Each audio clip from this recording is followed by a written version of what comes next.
Alhamdulillahirabbil alamin nahmaduhu wa nasta'inuhu wa nastaghfiruh wa na'udzu billahi min syururi anfusina wa min sayyiati a'malina may yahdihillahu fala mudhillalah wa may yudhlilhu fala hadiyalah asyhadu an la ilaha illallah wa asyhadu anna muhammadan abduhu wa rasuluh la nabiyya ba'dah. Alhamdulillah, segala puji syukur kehadirat Allah Subhanahu wa taala. Hari ini masih dalam rangka bulan Syawal. Tidak lupa saya mengucapkan taqabbalallahu minna wa minkum. Semoga Allah menerima amal ibadah kita di bulan Ramadan. Dan ini adalah perkataan dan doa dari para sahabat. Jadi sebenarnya awal kali muncul kalimat taqabbalallah itu bukan dari mulutnya Rasul, melainkan dari mulut para sahabat.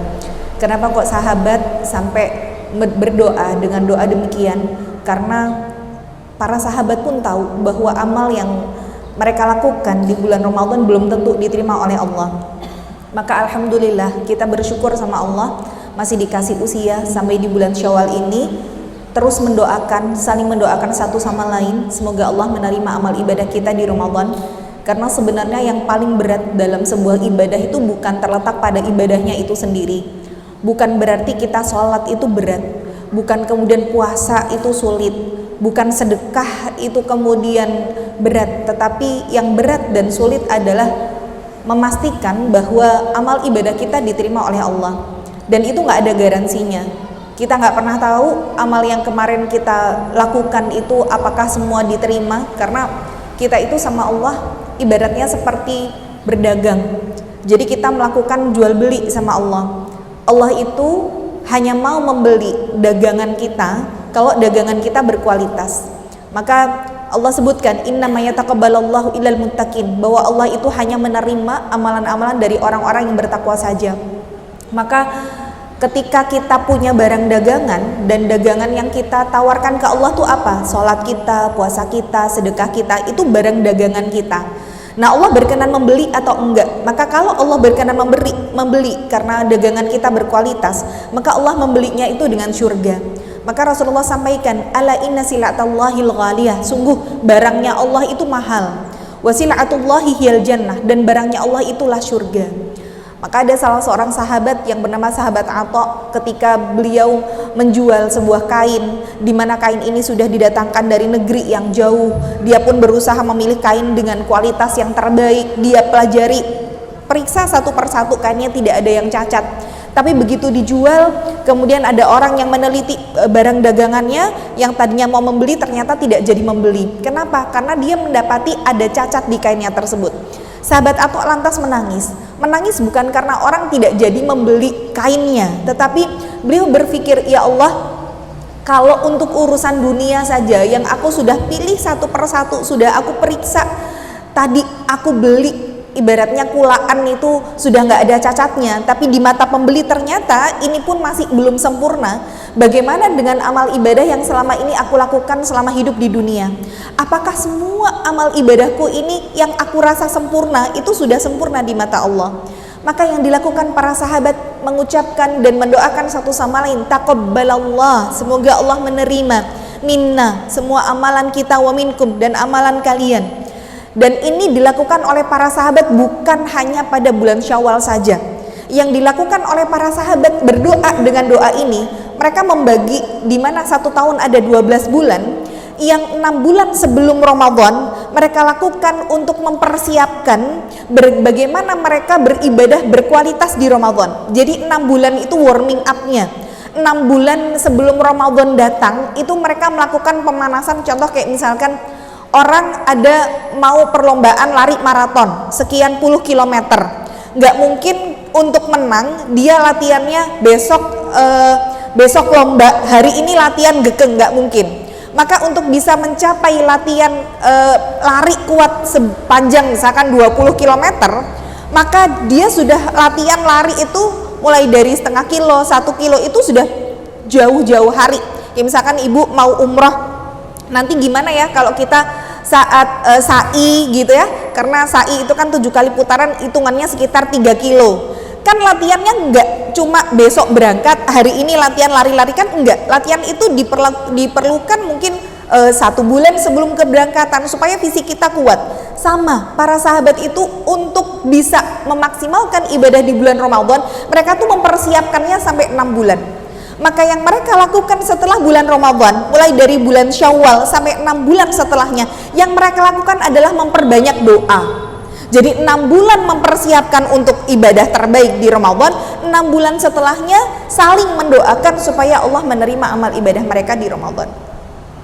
Maka Rasulullah itu baru turun perintah untuk puasa Ramadan di tahun kedua Hijriah, dan Rasulullah meninggal di tahun ke-10 Hijriah. Berarti Rasulullah itu hanya 9 kali ketemu bulan puasa. Ramadan itu cuma 9 kali yang dilakukan oleh Rasulullah. Tapi 9 kali yang Rasulullah lakukan itu semuanya berkualitas. Bagaimana dengan kita? Kita mungkin Allah kasih Ramadan sudah puluhan kali. Sudah dari kita pertama kali menstruasi mungkin di usia 15 tahun sampai di hari ini, misalkan ada yang usia 40 tahun, berarti udah 25 kali puasa. Sudah ada yang 30 kali puasa. Tapi apakah semua amal ibadah kita diterima oleh Allah? Maka mumpung masih suasananya Syawal, mari kita saling mendoakan satu sama lain untuk supaya Allah menerima amal-amal ibadah kita di bulan Ramadan. Dan sebenarnya kita bisa melihat patokannya, apakah amal ibadah kita diterima oleh Allah atau tidak, sebagaimana yang disebutkan oleh Imam Ibnu Qayyim Al-Jauzi dalam kitab Al-Fawaid. Beliau menyebutkan, wa min thawabil hasanah al-hasanatu ba'daha. Kita tuh kalau pengen tahu apakah amal kita yang sebelumnya itu diterima oleh Allah atau tidak, itu patokannya bukan kemudian kita ngelihat pas kita beramal, tapi setelah beramal apa yang terjadi dengan amal kita. Karena balasan dari sebuah kebaikan adalah kebaikan yang dilakukan setelahnya. Jadi Imam Ibnu Qayyim mengatakan thawabil hasanah, balasan sebuah kebaikan adalah al-hasanah ba'daha, adalah dimudahkan untuk melakukan kebaikan setelah kita melakukan kebaikan yang pertama. Jadi kalau patokannya itu misalkan Ramadan, mungkin kita di bulan Syawal tidak bisa yang amalannya menyerupai Ramadan. Kita nggak bisa mungkin yang satu hari itu bisa 3 juz ngajinya, bisa 5 juz, bisa dalam 1 bulan itu khatam 2 kali 3 kali. Tapi patokannya adalah bagaimana amal ibadah kita dengan sebelum Ramadan. Jadi kalau sebelum Ramadan adalah bulan Sya'ban, maka patokan kita di Syawal apakah bisa lebih baik dari bulan Sya'bannya atau tidak. Jadi bukan di Ramadannya, karena memang sulit untuk bisa menyamai amal ibadah kita di Ramadan. Nah, orang yang diterima amal ibadahnya di Ramadan itu adalah akan dimudahkan oleh Allah untuk dia melakukan kebaikan-kebaikan di bulan-bulan setelah Ramadan. Jadi kalau Syawal kita, tahajud kita yang ternyata terawih 30 hari kita paksakan setiap hari itu bisa. Nah, bisa nggak kita membangun kembali rutinitas itu, meskipun mungkin nggak bisa yang 11 rakaat setiap hari, tapi paling tidak kita dapat witirnya setiap hari. Bisa nggak Al-Quran kalau kita Ramadan itu nyari Al-Quran di masjid hampir sulit, karena setiap orang baca Quran. Sekarang kita lihat kira-kira Al-Qurannya masih tetap tertata rapi dari sejak seminggu lalu sampai hari ini, susunannya kayak begitu terus nggak? Artinya ketika Al-Quran tidak lagi diletakkan di tempatnya, masih terus kita baca. Ketika kemudian sedekah-sedekah masih tetap kenceng untuk kita lakukan, maka itu adalah balasan dari Allah ketika Allah menerima amal ibadah kita di Ramadan. Dan justru orang yang diterima amal ibadahnya tidak ada rasa kepedean dengan amalnya. Banyak orang yang kemudian mengatasnamakan, aku kan sudah selesai Ramadan, aku lebaran itu seperti bayi yang baru saja dilahirkan, karena kita semua kembali dalam keadaan fitri, kemudian seluruh dosa-dosa kita diampuni. Siapa yang bisa menggaransi ketika dosa kita semua sudah diampuni di bulan Ramadan? Maka justru orang yang diterima amal ibadahnya adalah yang mereka di dalam hatinya ada rasa takut dan khawatir ketika amal ibadahnya tidak diterima. Jadi ibadah yang benar bukan melahirkan kepuasan, tapi ibadah yang benar justru melahirkan rasa takut dan khawatir. Sebagaimana yang Allah sampaikan dalam surat Al-Mu'minun, di mana Ibunda Aisyah ketika membaca ayat ini tertegun ketika Allah sebutkan bahwa ada orang-orang yang fi qulubihim wajilatun annahum ila rabbihim raji'un. Ada orang yang mereka bersedekah tapi di hati mereka justru ada wajilah, ada rasa ketakutan, ada rasa kekhawatiran. Maka Ibunda Aisyah bertanya kepada Rasulullah, "Ya Rasulullah, siapakah mereka yang mereka ini ketika di dalam hatinya ada rasa kekhawatiran ketika mereka beribadah. Apakah mereka pelaku kemaksiatan? Apakah mereka minum khamar? Apakah mereka berzina? Maka kemudian Rasulullah mengatakan, la ya bintas Siddiq, tidak wahai putri dari Abu Bakar As-Siddiq, innahum yusallun, bahwa mereka orang-orang yang sholat, wa yasumun, dan mereka puasa kama nusalli, sebagaimana kita puasa, sebagaimana kita sholat. Tetapi justru di dalam hati mereka ada rasa kekhawatiran ketika Allah tidak menerima amal ibadah mereka, sehingga dibuktikan dengan melakukan amal ibadah setelah itu. Kalau kita nggak pede tadi sholat subuh kita diterima oleh Allah atau enggak, pasti kita akan berusaha menambal dengan sholat sunnah. Kenapa sholat duha? Karena nggak yakin sholat subuh kita tadi diterima sama Allah. Kenapa kok sedekah lagi? Mungkin bisa jadi kemarin ketika kita sedekah ada orang yang lihat, atau mungkin nama kita dipajang gitu ya, di di grup WA yang donasi, dikasih nama kita sekian ratus ribu misalkan, terus ada rasa sombong, ya Allah, khawatir kalau kemarin sedekah kita nggak diterima sama Allah, maka ditutup dengan sedekah lain. Itu adalah salah satu ciri bagaimana amal ibadah kita diterima di Ramadan atau tidak. Jadi bukan melahirkan kepuasan, tapi justru melahirkan kekhawatiran. Maka mudah-mudahan dengan kita memperbanyak doa, saling mendoakan satu sama lain. Jadi saya tidak menyarankan ibu-ibu mengucapkan kalimat minal aidin wal faizin, ya, karena kalimat aidin itu artinya orang-orang yang kembali, al faizin itu artinya orang-orang yang menang. Jadi kalau minal aidin wal faizin, kembali kepada kemenangan, yang dimaksud dengan kembali kepada kemenangan itu kemenangan yang mana yang kita maksudkan? Apakah kita sudah selama 1 bulan menahan hawa nafsu? Apakah kita menang melawan setan? Kan itu kalimat yang ambigu. Maka rubahlah kalimat di bulan Syawal dan bulan-bulan setelahnya ketika bertemu dengan saudara kita dengan ucapan taqabbalallahu minna wa minkum.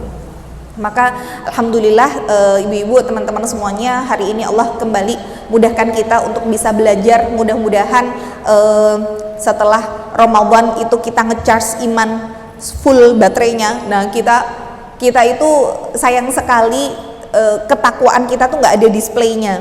Kalau misalkan HP kita tahu display di luar, kalau baterai kita tinggal 20%, harap segera itu kan suruh ngecas gitu ya, suruh masukkan daya.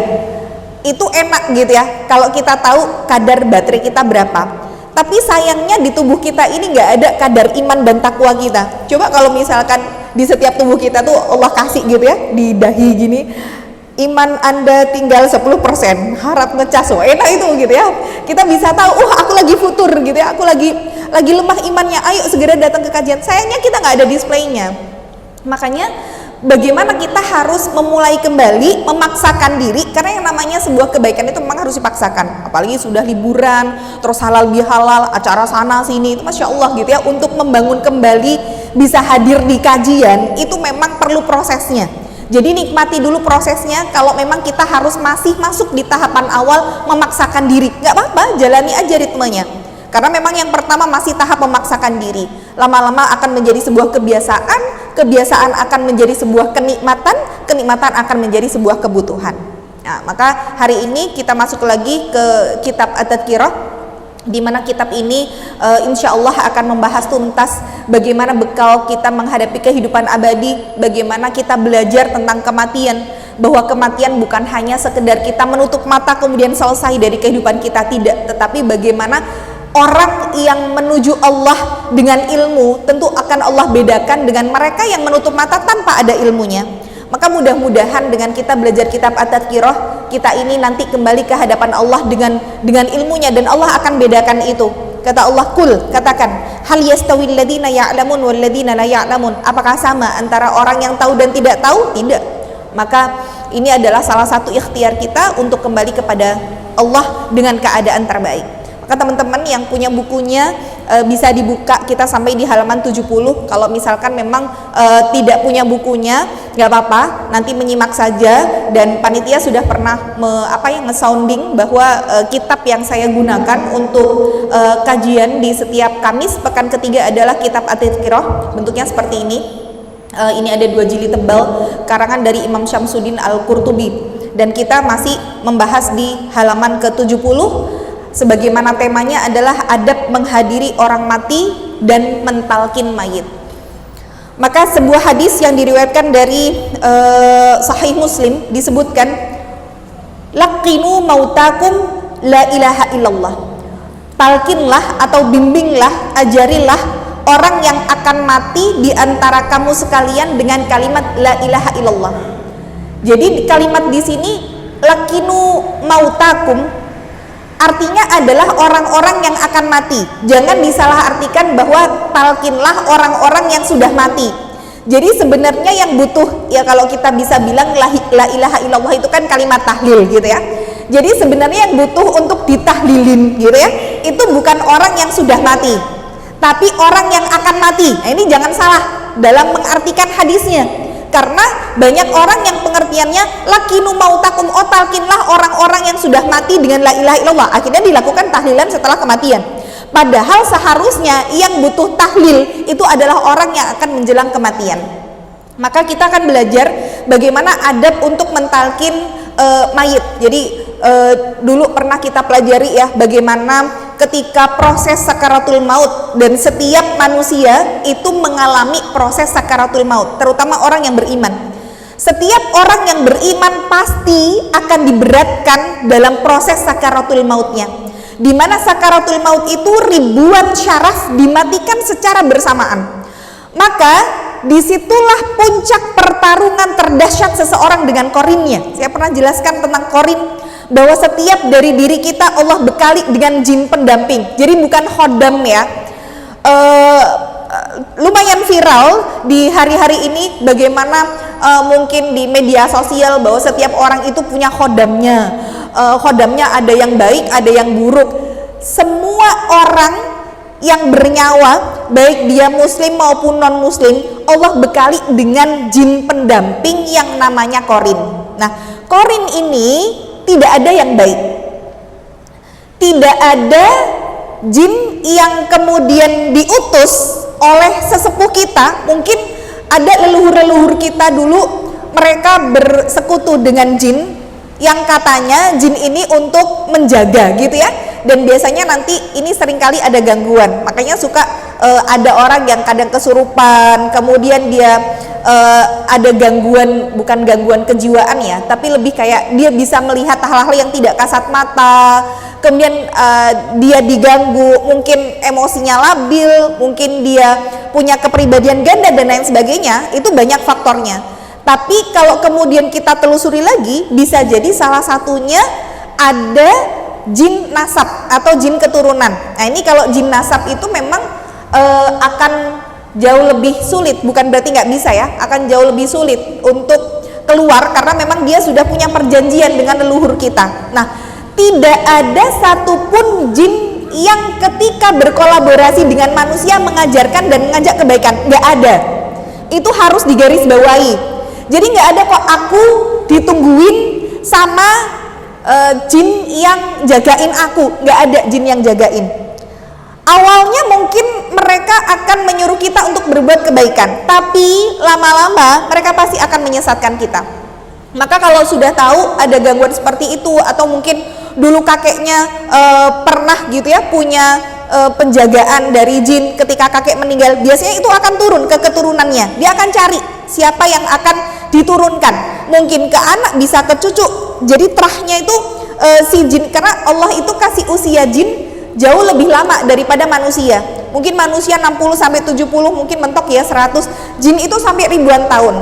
Maka ketika jin itu sudah ada perjanjian dengan manusia, dan manusianya yang mengadakan perjanjian ini sudah meninggal dunia, maka dia akan mencari garis keturunannya untuk dia ganggu. Maka kalau sudah begini, maka lakukan ruqyah ya. Bisa kalau mampu, maka lebih afdal untuk melakukan ruqyah secara mandiri daripada diruqyah oleh orang lain gitu ya. Karena memang ya kalau minta diruqyah itu salah satu yang bisa untuk menghalangi seseorang masuk surga tanpa hisab. Jadi bukan nggak masuk surga gitu ya, tapi kehilangan kesempatan untuk bisa masuk surga tanpa hisab. Nah, jadi setiap orang Allah bekali dengan korin. Korin ini tidak bisa hilang. Dia bisanya hanya membesar dan mengecil. Kalau iman kita lagi kuat, dia akan mengecil, dia akan sembunyi. Sembunyinya di mana? Di hati-hati manusia. Tapi kalau mungkin kita lagi imannya lemah, kita lagi banyak masalah, kita galau, kita lagi nggak kuat iman mungkin, maka korin ini akan membesar. Nah, ketika dia membesar, awalnya dia hanya membisiki saja. Kita galau, kita kayak mungkin kalau teman-teman pernah merasakan, aduh kok perasaanku nggak enak banget ya, padahal yojane nggak ada apa-apa, tapi gelisah aja, itu berarti korinnya lagi besar itu. Maka kalau itu tidak segera kita tangani dengan kita mengupgrade iman kita, korin itu akan berubah benar-benar menjadi suara. Suara itu yang akan membisiki orang untuk dia melakukan hal-hal yang di luar daripada logika kita. Ada yang membunuh anaknya, ada yang sampai dia bunuh diri, ada yang segala macam. Nah, itu sebenarnya buah dari korin yang sudah terlalu besar. Nah, ketika korin ini tidak berusaha untuk kita kecilkan, maka pertarungan terdahsyat seseorang dengan korinnya adalah saat kondisi sakaratul maut. Maka dalam kondisi sakaratul maut, itulah sebabnya kenapa orang harus ditalkin. Maka adab mentalkin orang yang meninggal dunia itu kalimatnya ketika Rasulullah bersabda lakinu mautakum la ilaha illallah, berarti talkin itu kita harus pahami satu tauqifiyah. Tauqifiyah itu artinya adalah ada tuntunannya. Maka kalau talkin ada tuntunannya, kita harus mengikuti apa yang Rasulullah ajarkan dalam proses mentalkin mayit. Maka kalimat yang boleh untuk ditalkinkan sebagaimana jelas di dalam hadits Muslim adalah la ilaha illallah. Jadi tidak dengan kalimat thayyibah selain la ilaha illallah. Ya. Jadi kalau ada yang tanya, la ilaha illallah itu kepanjangan. Kan kita dalam kondisi sakaratul maut itu berat. Kalau misalkan nanti baru dia mengucapkan la ilaha illallah, ternyata meninggal dunia gimana? Dan itu belum lengkap gitu ya. Gimana kalau misalkan kita ganti dengan kalimat yang singkat saja? Kita sebut Allah, Allah, Allah. Boleh atau tidak? Boleh atau enggak?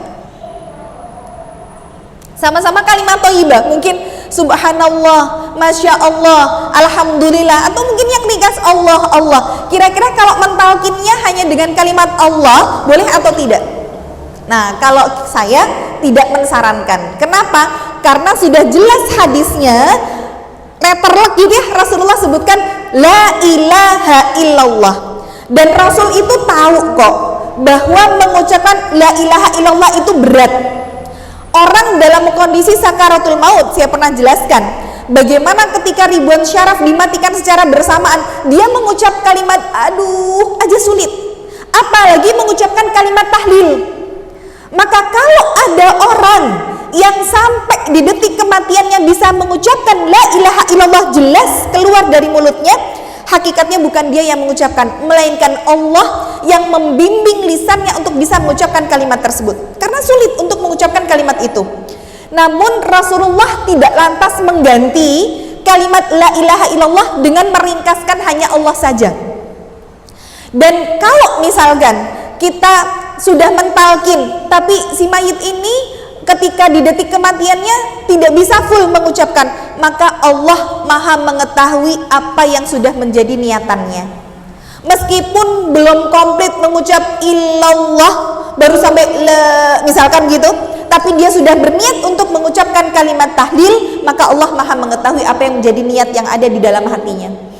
Maka mana dalilnya bahwa niat itu juga sudah sampai kebaikannya di sisi Allah? Maka Rasulullah sampaikan ketika kita hendak tidur, maka Rasul sampaikan dalam hadis man ata ala firashihi, kalau ada orang yang hendak datang ke tempat tidurnya, wa yanwi ala salatihi, kemudian dia berniat untuk melaksanakan sholat di malam hari, faghalabat ainahu, kemudian kedua matanya betul-betul berat sampai akhirnya ketiduran dan dia tertidur nyenyak sampai di pagi hari dan tidak melaksanakan sholat di malam itu, maka Rasul katakan kutibalahu sholatuhu, maka telah dicatatkan pahala untuknya sholat malamnya.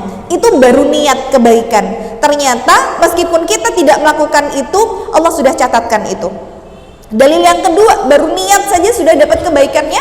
Maka Rasulullah juga bersabda dalam sebuah hadis tentang bagaimana ketika ada seseorang yang meniatkan untuk dirinya mati syahid. tapi ternyata Allah tidak takdirkan dia mati syahid dalam peperangan. Seperti sahabat Khalid bin Walid. Sahabat Khalid bin Walid ini punya julukan Saifullah al-Maslul. Artinya adalah pedang Allah yang terhunus. Betapa banyak jihad yang dilalui oleh Khalid, tetapi begitu banyaknya tusukan yang diterima oleh beliau di tubuhnya, Allah takdirkan beliau meninggalnya di atas tempat tidur, tidak meninggal di medan perang. Maka saat itu Khalid bersedih dengan mengatakan, ya Allah, bukankah aku mengikuti jihad kemanapun aku pergi, tapi kenapa engkau takdirkan aku wafatnya di atas tempat tidur seperti ini? Maka kemudian salah seorang sahabat mengatakan kepada beliau, demi Allah wahai Khalid, sungguh kenapa Allah mentakdirkanmu untuk bisa wafat di atas tempat tidur, tidak lain karena Allah tidak ingin pedangnya Allah patah oleh musuh-musuhnya Allah. Allah tuh nggak rela kalau yang dikasih julukan pedangnya Allah kok patah sama musuh-musuhnya. Kan bisa dibilang nanti musuhnya seneng dong bisa mematahkan pedangnya Allah. Maka salah satu bentuk penghormatan Allah adalah Allah mewafatkan dia bukan di tangan musuh, tapi Allah sendiri yang kemudian mencabut nyawanya meskipun itu di atas tempat tidur. Tapi bagaimana yang terjadi pada diri Khalid ketika beliau menancapkan niatnya bahwa ingin mati dalam keadaan syahid, maka Allah berikan pahala mati syahid meskipun tidak berperang di jalan Allah, gugur sebagai seorang syahid ya. Maka di sini bisa kita ambil sebuah hikmah bahwa berusaha untuk mentalkin mayit dengan kalimat la ilaha illallah tidak mengganti hanya dengan kalimat Allah Allah Allah ya. Jadi adabnya bagaimana? Satu tadi talkin, karena talkin adalah tauqifi, artinya ada tuntunannya, maka tidak boleh merubah kalimat la ilaha illallah meskipun dengan kalimat thayyibah yang lain. Yang kedua, kalau mampu itu menghadapkan ke arah kiblat. Jadi orang yang sudah dalam kondisi sakaratul maut ini, baik itu kepalanya yang dihadapkan ke kiblat atau badannya yang dihadapkan ke kiblat. Kemudian menenangkan batinnya. Jadi cara mentalkinnya adalah di telinga sebelah kanan ini dibisikkan kalimat tahlil di telinga sebelah kanan dengan intonasi yang lambat, dengan tidak boleh terlalu terburu-buru dan tidak ditekan. Jadi kalimatnya bukan la ilaha illallah, bukan begitu, tapi dengan kalimat yang tenang, tidak ada pressure di situ, tidak ada tekanan. Jadi di telinga sebelah kanan sambil keningnya dipegang. Kenapa kok keningnya dipegang? Karena orang yang sakit dalam kondisi seperti itu butuh penguatan batin. Dan ketika kita menyentuh orang yang sakit, itu menenangkan batinnya. Dan ini yang dilakukan Rasulullah. Jadi ketika Rasulullah saat itu menjenguk salah seorang sahabat, namanya adalah Jabir bin Abdullah. Saat itu Jabir demam tinggi. Kemudian Rasulullah menjenguk dengan Abu Bakar As-Siddiq, kemudian Rasulullah berwudu. Nah ini salah satu sunnah, kalau kita paham ilmunya, ada teman kita yang sakit, maka jenguk dalam kondisi kita punya wudu. Ketika kita berwudu, yang dilakukan Rasulullah adalah mengusap wajahnya Jabir. Jadi setelah kita punya wudu, ada orang yang sakit, kita usap wajahnya dan dipegang bagian dadanya. Nah ini salah satu upaya untuk menenangkan batinnya dan jiwanya. Maka ini yang dilakukan Rasulullah kepada Jabir. Maka ketika Rasulullah meninggal dunia, Jabir mengatakan, sungguh aku masih bisa merasakan hangatnya tangan Rasulullah ketika menyentuh dadaku. Nah ini sunnahnya begitu ya. Maka dalam kondisi mentalkin mayit pun kita hadapkan ke kiblat kalau mampu, walaupun ini tidak wajib ya. Kalau mampu artinya sunnah. Kemudian kita pegang dahinya sambil kemudian kita bisikkan kalimat tahlil itu di telinga sebelah kanan dengan intonasi yang tenang, tidak ada tekanan. La ilaha illallah. Terus begitu. Jadi setelah mengucapkan kalimat tahlil berhenti sejenak. La ilaha illallah. Berhenti.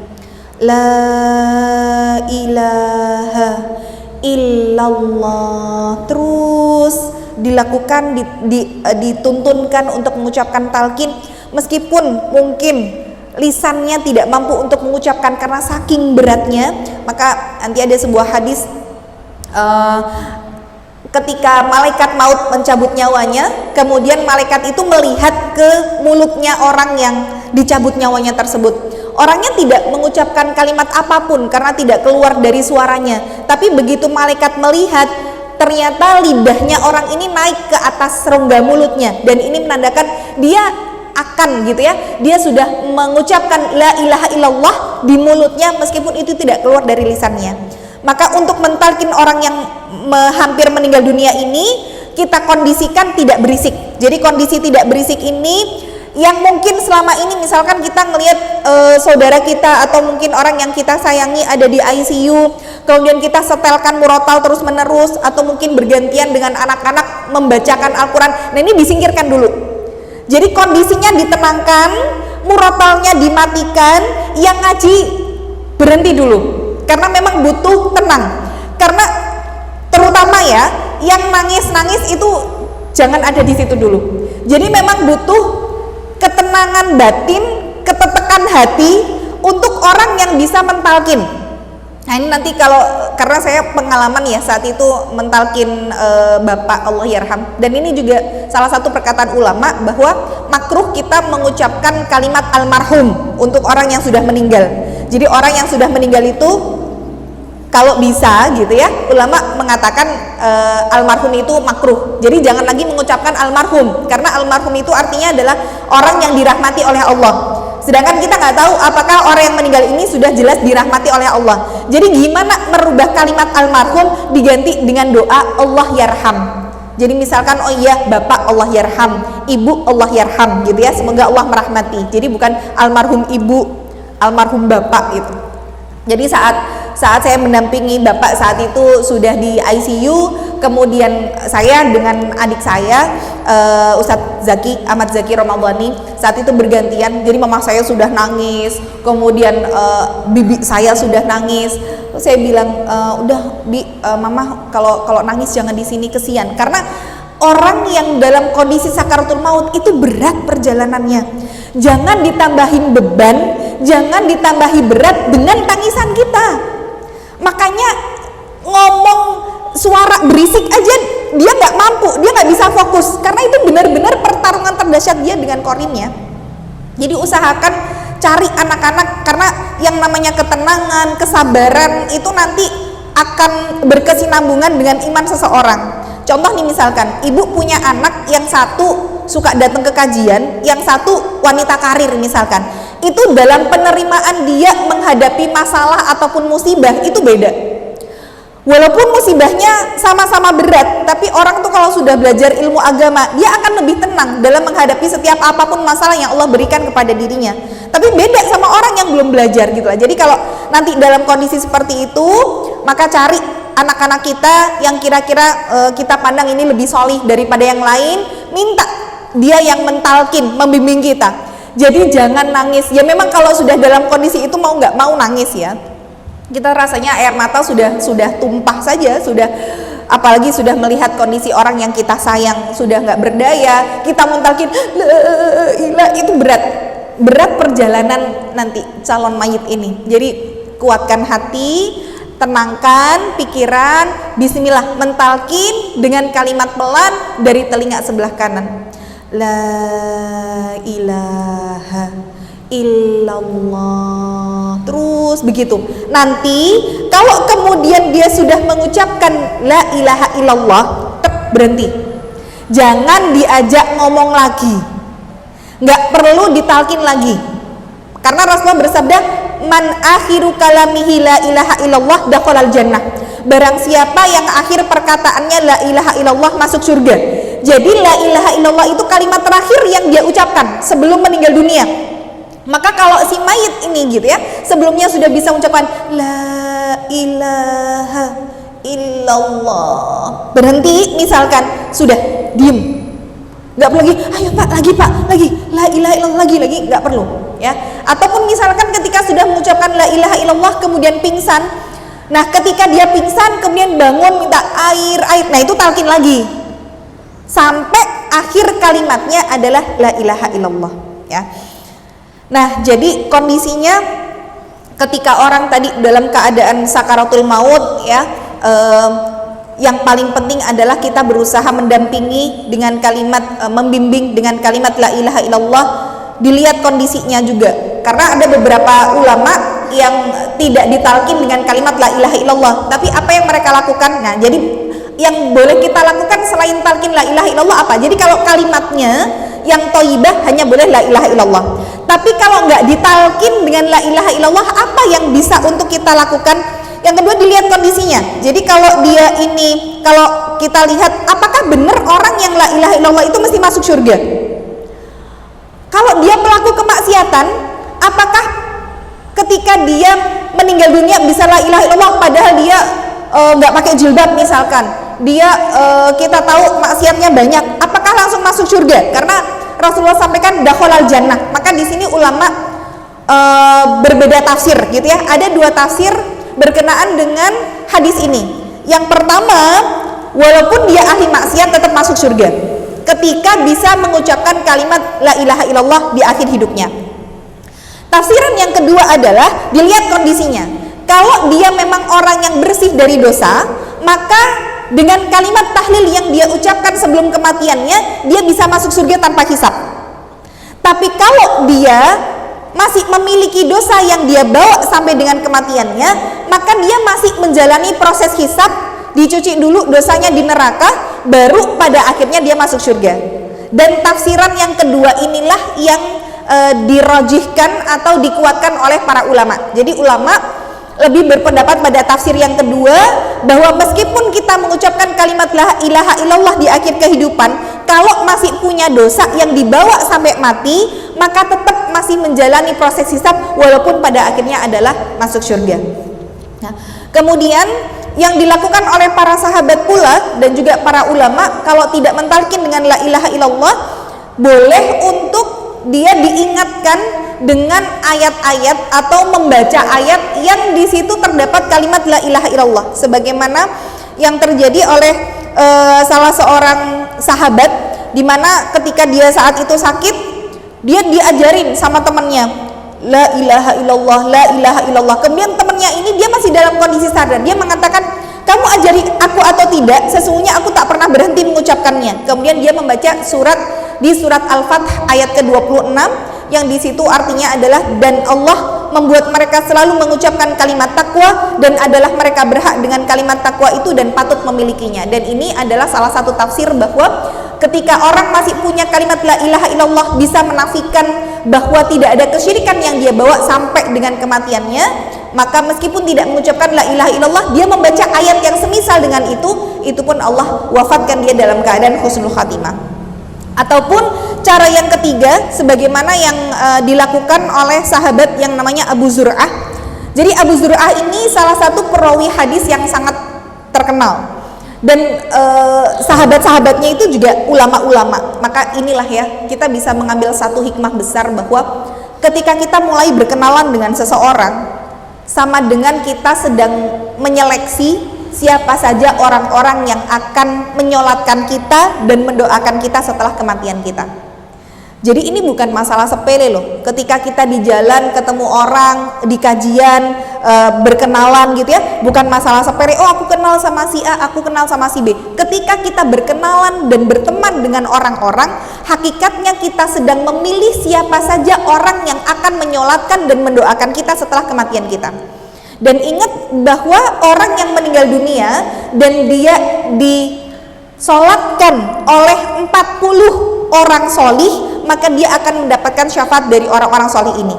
Tapi syaratnya minimal yang menyolatkan dan mendoakan adalah 40 orang solih. Maka saya pernah sounding masalah ini, ibu-ibu tugasnya bukan hanya menyeleksi atau misalkan daftar kontak di HP-nya, ibu kadang punya nama temen yang sama aja kelingan gitu ya, misalkan Yuli, ada Yuli, misalkan apa, Yuli Mojosongo, Yuli Gentan, Yuli Cemani misalkan gitu, itu aja kita hafal. Oh Yuli SD misalkan gitu, kita hafal tuh kontaknya. Tapi bukan hanya memperbanyak nama di kontak HP, tapi kita harus bisa memfilter dari sekian ratus kontak HP yang kita miliki, berapa orang sih yang solihah. Nanti kasih checklistnya gitu ya, dari daftar kita satu-satu phonebook itu kita lihat gitu ya, oh Bu ini solihah nggak yuk ibu ini? Oh ya solihah, centang. Ibu ini solihah, centang. Kenapa? Kita nyari kalau kita meninggal dunia, ada nggak 40 orang solihah yang mau dan bisa menyolatkan dan mendoakan kita? Karena syafaat mereka akan sampai. Ya. Maka sahabat Abu Zur'ah ini, karena beliau seorang ulama besar, beliau punya sahabat-sahabat yang juga ulama. Maka ketika sakit berat sahabat Abu Zur'ah ini, teman-temannya mau mentalkin tuh nggak pede gitu ya, nggak pede karena aduh ini ulama besar gitu. Masa awak dewe sing ibaratnya masih abal-abal ini mentalkin ulama besar. Ini juga sebenarnya masalah mentalkin itu ketika orang ini dia pun ulama besar itu juga butuh ditalkin. Jadi jangan terus merasa ini ustad, masa awak dewe jamaah sing mentalkin ustadze kok ketoke ora sopan banget. Enggak. Karena memang orang dalam kondisi itu sudah benar-benar pertarungan terbesar dia dengan korinnya dan harus dikuatkan. Jadi memang harus ada yang membimbing. Jadi kalau saya sarankan sama ibu-ibu, kalau misalkan ada saudara ataupun keluarga yang sudah dalam kondisi di ICU, dokter sebenarnya sudah angkat tangan, oh ini sebenarnya sudah tidak ada harapan gitu ya, maka lebih baik dibawa pulang aja, dibimbing terus aja. Jangan sampai kemudian di rumah sakit ya kita berharap ikhtiar memang bismillah sembuh gitu ya, tapi kan ketika di rumah sakit, apalagi misalkan ketika di ICU nggak ada yang boleh untuk mendampingi, khawatir nanti bagaimana di detik-detik kematiannya tidak ada yang membimbing. Maka nek bisa dalam kondisi itu izin sama dokter untuk bergantian dengan anak-anak, dengan istri misalkan ya, untuk membisikkan kalimat tahlil di telinga kanannya.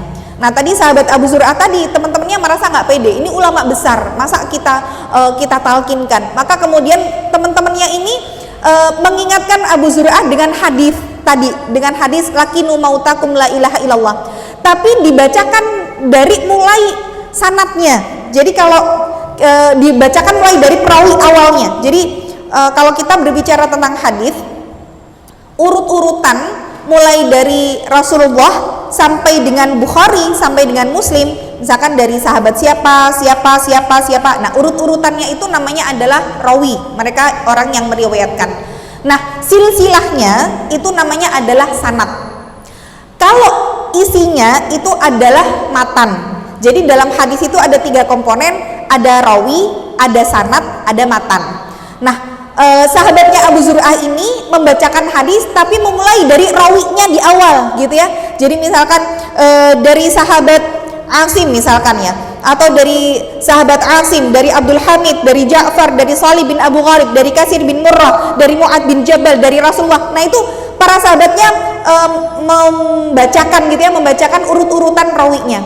Tapi kemudian belum selesai berhenti. Sahabat yang lainnya juga gitu, bacakan rawinya belum selesai sampai Rasulullah berhenti. Karena Abu Zur'ah ini adalah seorang perawi hadis yang terkenal, beliau hafal urut-urutan perawi dari mulai Rasulullah sampai dengan sahabat yang terakhir. Maka ketika beliau membacakan riwayat hadis itu, urut-urutannya sampai dengan matannya, setelah itu kemudian meninggal dunia. Maka beliau mengatakan barang siapa yang akhir perkataannya la ilaha illallah masuk surga, ataupun dalam riwayat yang lain maka Allah akan haramkan dia masuk neraka. Maka setelah itu kemudian sahabat Abu Zur'ah meninggal dunia. Maka di sini bisa kita lihat bahwa boleh untuk tidak mentalkin kalimat la ilaha illallah dengan kita mengingatkan ayat, atau dia mungkin membaca ayat yang artinya sama, semakna dengan la ilaha illallah, atau bisa juga dengan hadis yang semakna dengan la ilaha illallah, dengan hadis yang diriwayatkan dari Muslim tadi. Namun ya yang paling mudah gitu ya bagi kita adalah mentalkin dengan kalimat la ilaha illallah. Maka kemudian Rasulullah juga sebutkan di dalam sebuah hadis yang diriwayatkan dari Abu Hurairah, malaikat maut datang kepada seorang laki-laki. Kemudian Nabi melanjutkan, lalu malaikat maut itu memeriksa ke dalam hati orang itu, maka tidak dia temukan apa-apa di sana. Lalu dia membuka kedua rahang orang itu, maka dia dapati lidahnya menempel pada langit-langit mulutnya. Rupanya orang itu sedang mengucapkan la ilaha illallah, maka diampunilah dia berkat kalimat ikhlas itu. Jadi manusia terkadang tidak bisa melihat ucapan la ilaha illallah keluar dari lisannya, tapi malaikat itu melihat. Jadi malaikat maut itu sebenarnya ngedatengin kita sehari itu 3 kali. Sebenarnya ibu itu didatengin malaikat maut sehari peng 3 gitu ya. Cuman memang Imam Hasan Al Basri tidak menyebutkan waktunya kapan. apa yang malaikat maut ini datangi kepada kita. Malaikat maut itu nggak tahu kapan kematian kita, sampai Allah bilang kepada malaikat maut, imza ruhaha, cabut nyawanya. Jadi sampai detik ini pun malaikat maut nggak tahu kapan kita meninggal. Sampai Allah bilang cabut nyawa fulan, baru malaikat maut tahu, oh berarti memang ini rezekinya habis. Apa yang dilakukan malaikat maut ini? Sehari 3 kali datangi si fulan. Kita didatangi sehari, didatangi, dilihat, oh masih ada catatan rizkinya, balik dia. Nanti waktu yang kedua dia kembali lagi, ngeliat lagi, oh si fulan masih ada catatan rizkinya. Tapi kalau sudah yang ketiga dia datang lagi, oh ini catatan rizkinya yang ada di tangannya si malaikat ini sudah nggak ada, maka berarti waktunya untuk si fulan ini dicabut ruhnya oleh malaikat maut. Maka antara kematian seseorang dengan rizki itu ada ikatan yang sangat erat. Maka Rasulullah sampaikan, lan yamuta ahadun hatta yastawfiya rizqaha. Tidak akan pernah seseorang itu diwafatkan oleh Allah sampai seluruh rizkinya tuntas diberikan. Nah, itu yang harus kita garis bawahi. Jadi kalau ada orang yang diwafatkan oleh Allah, artinya seluruh rizkinya itu sudah diberikan sama Allah dan tidak ada yang berkurang sedikit pun. Maka ketika ada sekelompok orang yang menangisi kepergian orang yang baru saja meninggal, mungkin dia nangis gurung-gurung, kenapa toh Pak? Misalkan mungkin kematiannya mendadak, mungkin dia kecelakaan di jalan, ya Allah Mbak ya tadi tuh nggak usah lewat tol situ, lah tenang toh kecelakaan, bla bla, misalkan ya, dia menangisi kepergiannya. Maka sebenarnya di saat yang bersamaan malaikat maut itu sedang mengatakan kepada si ahli waris ini, apa sebenarnya yang kalian tangisi dari kepergian si mayit ini? Kalian tahu nggak bahwa rizki yang Allah berikan untuk orang ini sudah nggak ada? Kalau kalian mengharapkan orang ini hidup kembali, ketahuilah bahwa orang ini sudah nggak dapat jatah makan, sudah nggak dapat jatah usia, nggak dapat jatah oksigen. Lalu untuk apa dia hidup kalau rizkinya itu sudah dicukupkan oleh Allah? Jadi bagi orang yang belajar ilmunya tuh, ketika Allah kasih kabar duka dengan kematian orang yang kita sayangi, legowo kita. Ya sudah, memang qadarullah wa masya'a fa'al. Semua takdir Allah yang Allah kehendaki itu pasti terjadi. Maka ketika kemudian orang ini sudah meninggal dunia gitu ya, barulah kemudian kita pejamkan matanya. Karena saya pernah jelaskan bahwa setiap ruh yang dicabut itu, maka yang paling setia mengikuti kemana arah ruh pergi adalah mata. Ini juga yang terjadi pada salah seorang sahabat namanya Abu Salamah. Jadi Abu Salamah itu meninggalnya juga matanya ke atas gitu ya. Maka Rasulullah sebutkan bahwa ketika Abu Salamah meninggalnya dalam keadaan matanya terbelalak, karena memang ruhnya dicabutnya ke atas, maka kemudian Rasul mengatakan sesungguhnya apabila ruh itu dicabut, ia diikuti oleh mata. Maka Rasulullah kemudian berdoa, Allahumma gfirli Abi Salamah warfa' darajatahu. Ya Allah, ampunilah Abu Salamah dan angkatlah derajatnya. Maka ini juga yang ketika Ummu Salamah saat itu datang kepada Rasulullah, ya Rasulullah, Abu Salamah telah meninggal dunia. Maka kemudian Rasulullah mengatakan kepada Ummu Salamah, Allahumma gfirli walahu. Ya Allah, ampunilah dosaku dan dosanya, wa aqibni minhu uqban hasanah, dan berikanlah aku ganti dengan ganti yang lebih baik. Nah, dari hadis ini kita belajar bahwa boleh ketika kita itu dalam kondisi misalkan ada orang sakit, termasuk menjenguk orang sakit adalah sunnah yang sangat dianjurkan oleh Rasulullah. Karena menjenguk orang yang sakit ini disebutkan oleh Rasulullah, barang siapa yang menjenguk orang sakit, maka dia seperti berjalan-jalan di taman surga dan memetik dari buah-buahnya, dan ada 70.000 malaikat yang selalu memintakan ampun untuknya sampai kembalinya dia ke rumahnya. Itu fadilah bagi orang yang menjenguk orang sakit ya. Maka pada saat kita menjenguk orang sakit itu, disitulah ada para malaikat yang ikut mengaminkan doa kita. Maka ketika kita jenguk orang sakit, bukan hanya mendoakan orang yang kita jenguk, tapi juga doa untuk kita. Karena di situ aminnya malaikat bertemu.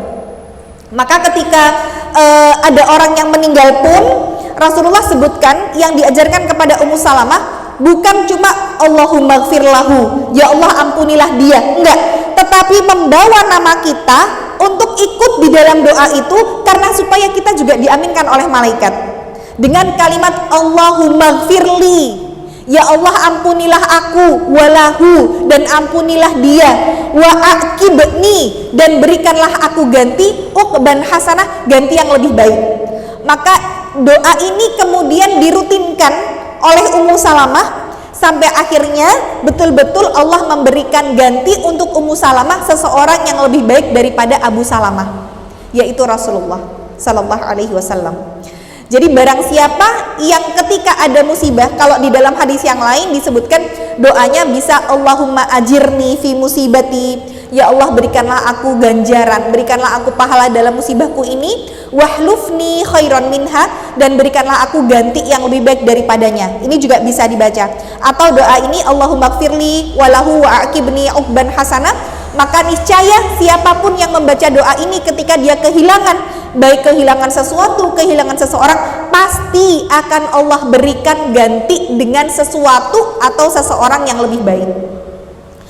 Nah, jadi kalau ibu meninggal suami, baca doa ini, nanti dapat suami yang lebih baik, ya wallahu a'lam gitu ya. Artinya sesuatu yang lebih baik itu bisa mungkin berupa fisiklinya, bisa berupa materi, mungkin bisa berupa pahala kesabaran. Kan kita nggak tahu sesuatu yang lebih baik itu berupa apa. Jadi jangan terus, oh aku pengen dapat suami lagi yang lebih baik dari suamiku, aku tak ndongo ini ya, belum tentu juga dapat suami yang lebih baik. Kalau Ummu Salamah iya dapat suami yang lebih baik, kita ya wallahu a'lam gitu. Tapi bisa jadi berupa pahala kesabaran yang jauh lebih baik. Maka kalau di dalam hadis juga disebutkan seorang istri itu nanti akan bersama dengan laki-laki atau suami yang terakhir kali dinikahi. Jadi ketika nanti di surga gitu ya, kalau ibu itu janda, kemudian pengen ketemu sama suaminya ibu gitu ya, pengen ketemu sama bapaknya anak-anak, ya jangan nikah lagi, ketemu nanti sama suami yang pertama. Tapi kalau nikah lagi, ada ketemunya sama suami yang terakhir. Kalau di dalam hadis begitu, ya. Jadi ya Allah, ternyata suami keduaku tidak sebaik suami pertama. Dapatnya sama suami yang terakhir kali dinikahi. Nah, tapi kalau laki-laki gimana? Laki-laki misalkan nih istrinya meninggal dunia, kemudian dia seminggu kemudian nikah lagi, misalkan ya. Karena kalau kita lihat ya dari segi psikologinya, memang perempuan itu jauh lebih bisa untuk menjanda seumur hidup daripada laki-laki. Perempuan ketika suaminya meninggal dunia, dia bisa bertahan untuk tidak menikah lagi sampai dengan akhir hayatnya. Tapi kalau laki-laki jarang, bisa jadi istrinya meninggal baru seminggu gitu ya, katanya oh cinta mati, lihat aja cinta mati bertahan berapa lama, seminggu sudah nikah lagi gitu ya, ada yang begitu banyak. Nah jadi kalau laki-laki bukan dengan istrinya nanti apakah dengan wanita yang terakhir kali dinikahi, tidak, dia bisa memilih. Bahkan misalkan dia menikah 4 kali misalkan ya, setelah kematian istrinya bisa ditemani dengan 4-4-nya. Tapi kalau wanita hanya 1 ya, dengan yang terakhir kali dinikahi. Makanya Rasulullah itu ketika meninggal dunia, istri-istrinya tidak boleh dinikahi oleh laki-laki yang lain. Padahal seperti misalkan Aisyah itu kalau tidak salah umurnya masih 19-an tahun ketika Rasulullah meninggal dunia. Para istri-istri yang lain tuh masih 23, 25, masih muda-muda. Tapi Allah tidak memperbolehkan mereka dinikahi oleh orang lain. Karena tadi Allah pengen menjadikan istri-istri Rasulullah ini nanti sebagai jodohnya Rasulullah di surga, gitu ya. Nah, jadi ini yang kita pelajari, adab-adab tentang bagaimana menghadiri orang yang mati. Kemudian nanti orang yang dianjurkan menghadiri orang yang mati adalah orang-orang yang sholih. Termasuk ketika kita sakit, maka perbanyaklah teman-teman yang sholihah. Maka ketika kita sakit pun dijenguknya sama orang-orang yang sholihah. Nah, di situ bertemu gitu ya, orang-orang yang sholih berdoa, di situ malaikat mendoakan, maka doa mereka mustajab. Maka dari sekarang cari teman-teman yang sholihah, yang ketika kita sakit bisa mendoakan kita, ketika kita meninggal dunia mereka mensolatkan kita, dan bisa mendoakan setelah kematian kita. Ya, ini yang bisa saya sampaikan karena sudah jam 9:30. Insya Allah di bulan depan kita masuk ke pembahasan proses kematian, bagaimana kehadiran setan saat orang meninggal dunia. Insya Allah nanti akan kita bahas, termasuk bagaimana kematian su'ul khotimah, bagaimana ciri-cirinya, tanda-tandanya seperti apa, dan pembahasan kita masih sangat panjang. Semoga Allah mudahkan kita untuk bisa menimba ilmu dan Allah wafatkan kita dalam keadaan husnul khotimah. Amin ya rabbal alamin. Saya kembalikan kepada panitia.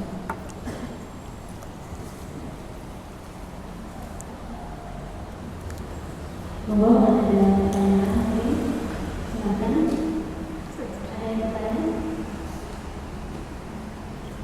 Tidak ada dari yang ada di sini bertanya dari yang bertanya. Nggak ada, insya Allah. Waalaikumsalam. Kenapa Allah menciptakan korin untuk manusia? Iya. Jadi Allah kan sebutkan ya bahwa Allah itu menciptakan Allah itu khalaqal mauta wal hayata, menciptakan kematian, menciptakan kehidupan, liyabluwakum ayyukum ahsanu amala, untuk menguji kalian mana di antara kalian yang amalnya terbaik. Ya, ini harus digarisbawahi di surat ini bahwa Allah itu pengen kita beramal yang terbaik dan bukan yang terbanyak. Jadi bagaimana amal kita meskipun sedikit tapi itu berkualitas. Allah nggak butuh amalan kita banyak tapi acak-adut gitu ya, acak-acakan semuanya. Bagaimana sedikit tapi berkualitas. Kenapa Allah menciptakan korin? Contoh nih, misalkan kayak kita pertandingan sepak bola lah. Kalau nggak ada lawannya, terus kita bisa ngegolin 10-0, enak nggak? Wah, aku menang, bisa 10-0, ngegolin 10 kali. Lawannya siapa? Nggak ada. Nah, ya iyalah gitu ya.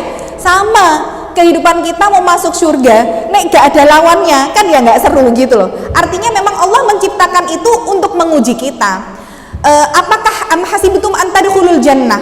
Apakah kalian semua akan mengira kalian masuk surga padahal belum datang ujian-ujian yang Allah berikan kepada kalian? Bagaimana Allah tahu kalau kita itu imannya kuat? Gimana Allah mau menguji apakah kita istiqomah kalau nggak ada lawannya? Maka Allah menciptakan korin tadi, termasuk ketika kemudian korin itu dia bisa tugasnya korin dua. Satu, kalau tidak menyuruh kita berbuat maksiat. Yang kedua adalah mengurungkan kita untuk tidak jadi berbuat baik.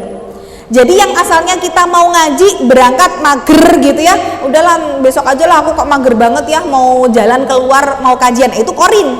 Kita memang nggak maksiat, tapi kita tidak jadi berbuat baik. Nah, maka orang dalam keadaan diem saja, itu korinnya juga mulai menghasut. Maka Rasulullah sampaikan, hati-hati gitu ya dengan korin. Ketika Rasul melihat ada seorang sahabat yang dia tadinya berbicara kemudian tiba-tiba duduk diam, termenung, bengong, maka kemudian Rasulullah sampaikan hati-hati karena bisa jadi setan menghampirimu. Bagaimana caranya ya Rasulullah? Saat kamu sedang terdiam sendiri, ada pertanyaan dari dalam hatimu yang bertanya, siapa yang menciptakan manusia? Kamu akan menjawab Allah. Lalu setan akan memberikan lagi pertanyaan itu, lalu siapa yang menciptakan Allah? Disitulah kamu mulai merasa bimbang, dan disitulah bagaimana kesuksesan korin dalam menjerumuskan manusia. Jadi ada perasaan Rasulullah, oh ya, siapa yang menciptakan Allah ya? Allah tuh ada kapan sih? Allah tuh ada sebelum manusia ada. Manusia ada kapan? Ya ketika Allah ada kapan? Terus begitu. Itu sebenarnya was-was itu berasal dari setan itu tadi, ya. Maka kalau sudah dalam tahapan itu, segera ucapkan la ilaha illallah, la ilaha illallah, untuk mengusir dari korin tadi. Jadi memang korin Allah ciptakan untuk menguji kita, mana di antara kita yang amalnya terbaik, mana di antara kita yang bisa imannya kuat, sehingga nanti bisa masuk surganya Allah. Ya ibaratnya kalau misalnya kita naik kelas, ada ujiannya kan, oh Masya Allah rasanya luar biasa, daripada ujian kayak beberapa tahun yang lalu, semua anak lulus, semua anak naik kelas karena nggak ada ujian, karena periode corona, inget ya, kalau nggak salah adik saya itu lulus SMA periode corona, jadi udah UN nggak ada, ujian nggak ada, gitu kan rasanya nggak enak banget gitu ya. Tapi kalau ada ujiannya, begitu kita sukses lulus tuh Masya Allah, hadiahnya surga. Nah itulah salah satu kenapa Allah menciptakan korin.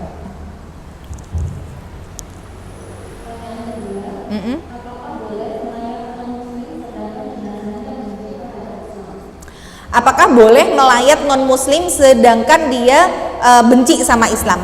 Jadi sebenarnya ketika kita melayat tidak masalah. Ketika kita mendengar ada saudara atau mungkin orang yang benci dengan Islam meninggal dunia, nah kalau ulama tuh sampai memperbolehkan kita bersukacita dengan kematian seseorang yang benci dengan Islam, boleh kita berbahagia. Nah, kalau mengucapkan kalimat istirja, misalkan tetangga kita non muslim tapi nggak pernah nyakiti kita, dia meninggal dunia, kita boleh nggak mengucapkan kalimat istirja, inna lillahi wa inna ilaihi rojiun? Boleh. Kita takziah boleh nggak? Boleh. Yang nggak boleh doain. Jadi misalkan kita datang takziah, Kemudian kita datang ke keluarganya karena sudah begitu baik keluarganya sama kita misalkan, terus kita bilang, Bu yang sabar, semoga almarhum. Nah lebih-lebih pengucapan almarhum untuk orang yang muslim saja dimakruhkan oleh ulama, apalagi yang non muslim. Misalkan bilang semoga almarhum diterima amal ibadahnya sama Tuhan yang Maha Esa, ya itu nggak boleh itu. Ya, tapi kalau memberikan kalimat motivasi yang sabar ya Bu ya, kita semua milik Tuhan, misalkan kembali ke Tuhan nggak apa-apa, asal jangan semoga Tuhan menerima amal ibadahnya dimasukkan ke surga yang tertinggi misalkan, itu nggak boleh.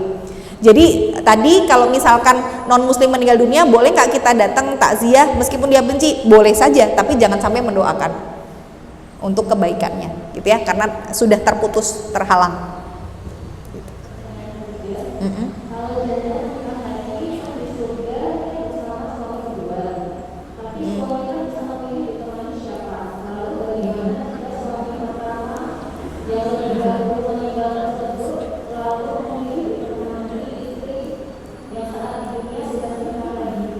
Ya, jadi kalau istrinya nikah lagi, suaminya nggak nikah lagi, terus nanti ditemani sama siapa? Ingat ibu, di surga itu nggak ada yang jomblo, ya. Itu dicatat, di surga nggak ada yang jomblo. Jadi ketika ada pemuda yang meninggal belum sempat nikah, dia di sana juga punya jodoh. Jodohnya siapa? Para bidadari surga, atau yang Allah sebutkan di dalam Al-Quran namanya hurun ain, gitu ya. Hurun ain itu bidadari bermata jeli. Jadi kalau disebutkan kecantikan bidadarinya itu memang ekstrim sih kalau di dalam hadis ya. Jadi kalau Rasulullah sampaikan, seandainya dunia itu gelap gulita dan tidak ada matahari yang menyinari bumi, lalu ada bidadari yang mengintip dengan separuh matanya. Nah, jadi bidadari cuma ngintip pun nggak gini gitu ya, cuma gitu. Intipan mata bidadari itu niscaya akan menerangi seluruh dunia. Wah, kayak apa ya? Bahkan kalau di dalam hadis juga disebutkan saking beningnya kulitnya bidadari, ketika dia minum mak gelegek airnya tuh ketok Bu. Nah, tapi wanita yang sholihah akan jauh lebih cantik daripada para bidadari surga. Jadi kalau para laki-laki nanti akan ditemaninya oleh tadi hurun ain. Kalau perempuan yang nggak menikah gimana? Insya Allah juga dapat bidadara. Namanya adalah wildanun mukhalladun, gitu ya. Jadi wildanun mukhalladun itu sebutan untuk para bidadara. Nah, memang dalam tafsir dalam masalah apakah boleh ketika suami itu pengen ditemani sama istrinya gitu ya, daripada sama bidadari. Kira-kira kalau orang laki pilih ditemani bidadari apa istrinya Bu? Nah, memang ada beberapa pendapat yang mengatakan hadis seorang wanita akan bersama dengan laki-laki yang terakhir kali dinikahi itu belum tentu juga seperti itu, walaupun itu hadisnya kuat juga. Tapi ada ulama juga yang mengatakan wanita itu juga boleh memilih kok. Misalkan nih, laki-laki yang pertama sholih, suami yang kedua juga sholih gitu, maka seorang wanita boleh memilih akan bersama dengan suami yang mana. Ada ulama yang mengatakan seperti itu gitu ya. Tapi nek perempuan pancen bisane siji tok Bu, ya gak bisa milih dua-duanya. Nah kalau laki-laki tadi apakah bisa misalkan ya Allah aku pengen sama istrinya yang itu, lah istrinya itu sudah sama laki-laki yang lain piye coba sama suami yang lain. Nah jadi tenang aja, artinya gini loh, perkara urusan surga itu tidak sama dengan apa yang terjadi di dunia. Surga itu mala ainun ra'at, apa yang mata tidak bisa membayangkan, wala udhunun sami'at, telinga tidak pernah mendengar seperti apa indahnya, wala khataran fi qalbil bashar, dan tidak pernah ada keraguan di dalam hati manusia. Jadi yang kita pikirkan ya Allah, lah aku pengen karo bojoku sing kono kok malah bojoku karo bojone misalkan ya, sama suami yang kedua, lah terus aku piye? Urusan seperti itu di surga sudah tidak ada rasa kecemasan, rasa kekhawatiran. Jadi bedakan antara urusan dunia sama sudah urusan akhirat. Orang yang urusan dunia misalkan, ya Allah aku pengen satu liang lahat dengan suami biar ketemu lagi sama suamiku misalkan. Itu kalau kita belajar ilmunya, kalau imannya tidak selevel, imannya tidak sama, mau dikuburkan satu liang lahat di alam barzakh nggak akan bisa ketemu Ibu. Yang bisa menyatukan antara kita sama suami itu iman. Kalau imannya sudah tidak sama, meskipun satu kuburan nggak akan bisa ketemu. Tapi sama ketika iman ibu sama dengan suami, ibu dikuburkan misalkan di Boyolali, suami ibu meninggal saat haji dikuburkan di Mekah, walaupun terbentang ratusan kilometer, Allah takdirkan ketemu itu. Bahkan ruh suami panjenengan itu bisa menyambut kedatangan ruh panjenengan. Makanya sunahnya pernah kita bahas, persiapkan kain kafan terbaik untuk kita pakai pada saat dikuburkan. Dan sunnah ya untuk menyiapkan kain kafan untuk diri kita sendiri, dan sunnahnya yang terbaik, walaupun yang terbaik ini tetap yang mudah untuk diurai dengan tanah. Nek bisa kalau Rasulullah bersabda yang bermotif sebenarnya. Jadi kain kafan itu nggak harus putih, yang bermotif. Tapi kan kita nggak pernah ngelihat pocong lorek-lorek gitu ya. Saya juga nggak pernah menyaksikan sih gitu. Cuman sebenarnya sabda Rasulullah itu yang bermotif gitu ya, bahkan yang bergaris. Jadi memang tidak mesti putih gitu ya. Nah ini kenapa kok disunahkan untuk memperbagus kain kafan yang bisa kita kenakan pada saat kita meninggal dunia, karena nanti kita akan saling mengunjungi kepada yang lainnya dengan menggunakan kain kafan yang kita pakai pada saat dikuburkan. Jadi kalau kita ini imannya sama semua ibu, terus kemudian kita saling mengenal, mungkin ibu A udah meninggal lebih dulu, kemudian kita nyusul, kita tuh bisa ketemu, bisa saling mengunjungi. Oh yuk berkunjung yuk ke tempatnya si A, berkunjung ke rumahnya si B, bisa bercengkrama, bisa saling menyambut kedatangan, bisa kemudian bertanya tentang ahli waris yang ditinggalkan ketika orang ini baru meninggal. Seperti itu kehidupan alam barzah. Dan semua tergantung di iman kita gitu ya. Jadi bedakan dulu antara kehidupan dunia dengan kehidupan di akhirat. Kehidupan akhirat tidak ada kecemasan, kita makan nggak akan pernah kenyang, kita nggak kerasa buang air, kita nggak kepengen buang angin, itu nggak ada rasa seperti itu. Nah jadi tenang aja ibu ya, nanti nggak usah dipikirin suaminya nanti jodohnya siapa. Insya Allah setiap orang yang masuk surga punya pasangan.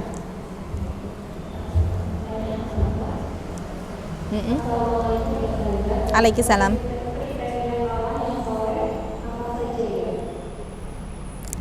Kriteria orang yang solih apa saja? Jadi kalau berbicara tentang solih itu secara simpelnya adalah bagaimana dia melakukan perintah Allah dan menjauhi larangannya Allah. Selama dia bisa membersamai, jadi merasa diawasi oleh Allah dalam setiap ucapannya, dalam setiap langkahnya, dalam setiap keberadaannya, cukuplah dia disebut sebagai orang yang solih. Jadi kalau dengan satu kata ya orang yang takut sama Allah, itu udah solih, insya Allah. Jadi kalau sudah takut sama Allah, insya Allah dia berusaha untuk melakukan amal yang terbaik dan menghindari dari apa-apa yang Allah larang.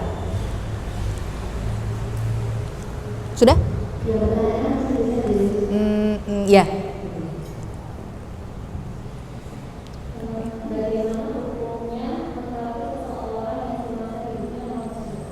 Bagaimana hukumnya seseorang yang non-muslim? Bagaimana hukumnya hidup seseorang yang semasa hidupnya non-muslim? Jadi masuk neraka? Hah? Oh, mentalkin seseorang yang non-muslim. Dia non-muslim ngapain ditalkin? Talkin itu ya, artinya orang yang muslim saja untuk ditalkin dan bisa mengucapkan la ilaha illallah itu berat. Apalagi non muslim gitu loh. Bingung saya jadinya. Ya kalau dia mau masuk Islam ya alhamdulillah, tapi gimana? Apakah wanita boleh ke kuburan saat haid? Boleh, nggak ada larangan. Jadi wanita haid boleh ke kuburan, yang nggak boleh itu ketika kita tidak haid sholat di kuburan, nah itu nggak boleh. Membaca Quran di kuburan, nah itu juga nggak boleh. Mendoakan, kita pernah bahas ya di awal-awal bagaimana adab berziarah kubur. Di antaranya adab ziarah kubur, kita berdoa saja, kan baca Quran nggak boleh nih di kuburan ya. Adab ziarah kubur aja kalau berdoa bukan madhab kuburan, madhabnya kiblat. Nah ini banyak yang salah kaprah. Misalkan ini kuburan, begitu ya. Banyak orang misalkan bapak, misalkan istri dan anak-anak, kuburannya di tengah, istrinya madhep sini, anaknya madhep sini, wes dongo madhep kene, itu salah. Kiblatnya mana? Kiblatnya misalkan sana, udah semuanya madhep sana gitu. Nah kalau misalkan kuburannya membelakangi kiblat, ya nggak apa-apa, wong kita doanya menghadap Allah, ke Allah, bukan mintanya sama ke kuburan. Jadi tidak ada larangan wanita haid masuk atau ziarah kubur gitu ya. Nanti pelajari adab-adabnya, diantaranya ketika masuk area perkuburan jangan memakai alas kaki, Jadi sunahnya nyeker ya, jadi sendal atau sepatunya dilepas, nggak ada masalah. Sudah? Satu lagi.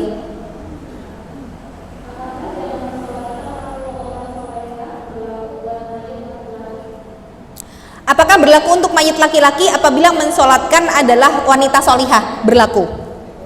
Ya, jadi solih atau solihah ini berlaku. Artinya misalkan kita kenal akrab sama seorang ustadz gitu ya, banyak ustadz yang kita kenal. Ketika kita meninggal dunia minta berwasiat misalkan, tolong ustadz ini menyolatkan saya, boleh, dan syafaat mereka berlaku meskipun kita lawan jenis. Sudah? Ya. Alhamdulillah.